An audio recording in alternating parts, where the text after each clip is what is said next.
My God, this is the big one. United versus City at Old Trafford. Pep versus Jose. Both sides undefeated. Both going into this on the back of ridiculous spending. Both sides have looked good, but are still both untested. Someone's O has got to go. Mourinho said of the Barcelona side when he was the Real Madrid boss that the best way to beat them was to unsettle them, and the El Clasicos were fantastic for that reason in this era. The international break has led to this week a little bit sneaking up on us, and the build-up has been simmering, if not yet boiling over. I expect that to change in the next 48 hours though, for sure. City are almost a carbon copy of the Barcelona style, which Jose knows. It's true that Barcelona got the best, and Pep obviously got the best of the duels in Spain, but he had this little kid called Messi in the side, and City have got nothing like that. What we saw from Jose in that time was his team had a very, very high press. I'm talking pressure in the centre halves, pressuring the goalkeeper, separate the Barcelona defence and midfield from its attack and pressuring them in that final third.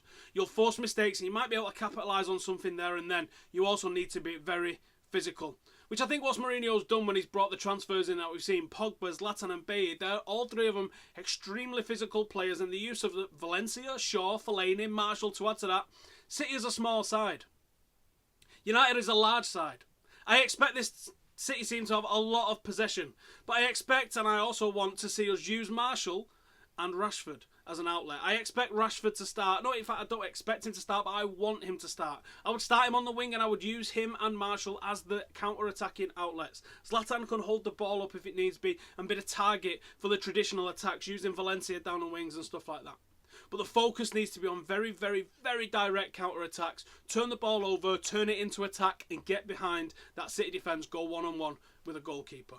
So then, move of the week. This is the move that I want to see Manchester United doing this week, this time against Manchester City. When they get their new goalkeeper involved in recycling possession, which is the reason that Pep Guardiola's brought him to Manchester City, didn't think Hart could do it as well, so I would certainly expect when it's being passed around the defence, the goalkeeper's going to get in the mixer and use it and be used in that sort of thing as well, in between the two centre-halves. Watch out for someone chasing him down and putting him under pressure, and as you see that, you'll see 3 or 4 players also coming into shot and pressuring those that are willing to take the ball off him. The normal easy options that he would have been getting. I expect that there to be 4 or 5 United players in that City third looking to block off all of his options and forcing him to go long. And when you force him to go long, you're looking at a very small Manchester City side trying to compete in the air against the Manchester United side that has got aerial dominance. And this is where I'm going to see Fellaini. This is where I'm going to see Baye. This is where I'm going to see that sort of player dominate, win the ball back and restart attacks from Manchester United. Key player. Now, I thought about this back and forward quite a few times, and I think Pogba's going to be extremely important in transitioning defence into attack, driving, playing long, accurate balls in behind City, but then so will Fellaini. If the attackers are forcing high balls from City and they look to relieve the pressure, then this aerial presence in that area is going to be absolutely huge, as well as threat at set pieces. But then I also think Wayne Rooney's experience, Baye's quick and aggressive defending, Zlatan's hold-up play, the wingers, David De Gea, are all going to be key. So I couldn't pick a key player. The guy that's going to get all of this ticking, the guy that's going to get all of this working, and the guy that's going to get all of these lot pulling in the same direction, the experience of this event, the experience of the opposition manager, the opposition system, and all the rest of it, it's Jose Mourinho. So Jose Mourinho is my key man for this week. Key player, key man, whatever you want to call it. Jose, he needs to come out on top in the battle of wills in between the managers. If his plan is executed better, we win the game. It's as simple as that. All right then, it's time for the starting 11. Now, I've gone for a 4-3-3, and I think we probably will line up on paper at least as a 4-2-3-1. There's not much of a difference to this, and I've gone with the players that I think are 50-50, not 100% sure if they're going to play or this, that and the other, but this is the way I want to see them play, and this is the way I want to see them line up. So David De Gea in net, important. Not really utilised him at all this season. I hope it stays the same way on Saturday afternoon. Can't see it though. I think he's going to have a big part to play in this game at weekend. Valencia and Shaw, fullbacks, they're going to be providing the width. They're going to be probably one of the most important attacking outlets for us when we cross the halfway line in a slower build-up. They're going to be the ones that we're going to look to get round and behind City. The fast counter-attacks, it will be using the wingers.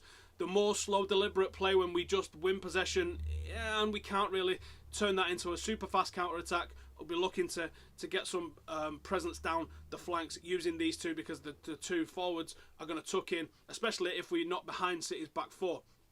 Centre-halves, Baye and Blind, simple as that. He might bring Smalling in if Bay's not 100%, because there's all sorts of question marks at the moment. So I'm just going to go on. I'm assuming everyone's going to be fit, so let's just go.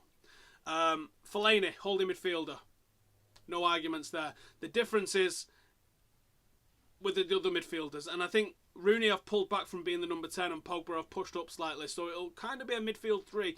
You sort of see these doing it a little bit, so this is how I want to see them line up. Rooney and Pogba are almost next to each other, because Rooney, as we saw for England, can do that defensive duty, and I do think you need the 3 men in midfield against this City team. Fellaini's not got the intricate enough feet to be able to cope with a little quick pass that he needs. He's going to need a little bit of a help.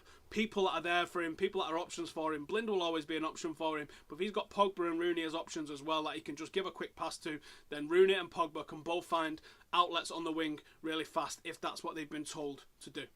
And then obviously up front, Zlatan Ibrahimovic, easy peasy. And then on the wings, Marcus Rashford, unbelievable. I mean, the guy is just proving everyone, including me, wrong every single time he pulls on a shirt, no matter who he pulls a shirt on for. The guy has just got that knack of finding a goal. And in a game like this, I hope Jose Mourinho has learnt from what Sir Alex did, because we was having a better of the game against against the Real Madrid in the quarter-final a few years ago when Nani got sent off. And what he did was drop Rooney, and he had Welbeck and Nani as the outlets on the wing, and we was looking to soak that pressure up and then hit with fast counter-attacks, and it was working. We was having a lot of chances.